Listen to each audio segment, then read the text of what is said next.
इसीलिए आपको सुलेमान अल राजही के बारे में जानना जरूरी है।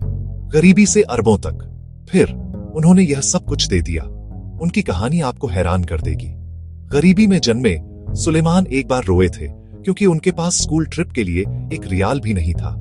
एक दयालु टीचर ने उन्हें वह रियाल दिया जिसने उनकी जिंदगी हमेशा के लिए बदल दी। कई सालों बाद सुलेमान ने एक बैंकिंग एम्पायर बनाया और उस टीचर को ढूंढा। उन्होंने उन्हें एक घर, एक कार गिफ्ट की और उनकी सारी जरूरतें पूरी की, सिर्फ उस बचपन की दयालुता का बदला चुकाने के लिए। लेकिन सुलेमान यही नहीं रुके। उन्होंने कासिम में दुनिया का सबसे बड़ा चैरिटेबल डेट फार्म बनाया। 200,000 से ज्यादा पेड़।